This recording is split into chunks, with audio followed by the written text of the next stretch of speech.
നമുക്കറിയാം കർക്കിടക മാസം തുടങ്ങുവാൻ ഇനി ഒരാഴ്ച ബാക്കിയേ ഉള്ളൂ. അപ്പോൾ ഈ മാസത്തിൽ നമ്മൾ എന്തൊക്കെ കാര്യങ്ങൾ ചെയ്യുന്നുവോ, നമ്മുടെ ശരീരത്തിന് അകത്തും പുറത്തുമായി നമ്മൾ ചെയ്യുന്ന കാര്യങ്ങൾ എല്ലാം വളരെയധികം എഫക്റ്റായിട്ട് വരുന്ന ഒരു സമയമാണ്.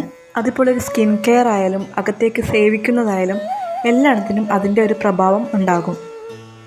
ഈ ചാനലിൽ ഞങ്ങൾ ഒരു 20-ൽ പരം സൂപ്പുകൾ പരിചയപ്പെടുത്തുകയാണ്.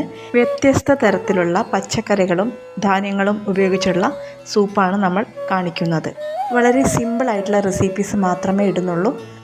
മിക്കതും നമ്മുടെ വീട്ടിൽ അവൈലബിൾ ആയിട്ടുള്ള സാധനങ്ങൾ വെച്ച് മാത്രമാണ്. ഈ ഒരു മാസാവസാനമാകുമ്പോഴേക്കും എല്ലാവരുടെയും സ്കിന്ന് ഗ്ലോ ചെയ്യാനും അതുപോലെ മുടിയുടെ ആരോഗ്യം വീണ്ടെടുക്കുവാനും അസുഖങ്ങളിൽ നിന്നൊരു പരിധി വരെ മുക്തി നേടാനും എല്ലാവർക്കും സാധിക്കും. വീഡിയോസിൻ്റെ നോട്ടിഫിക്കേഷൻ ലഭിക്കുവാൻ എല്ലാവരും സബ്സ്ക്രൈബ് ചെയ്ത് അതിനടുത്തുള്ള ബെൽ ഐക്കൺ ഓൾ എന്നത് സെലക്ട് ചെയ്യണം.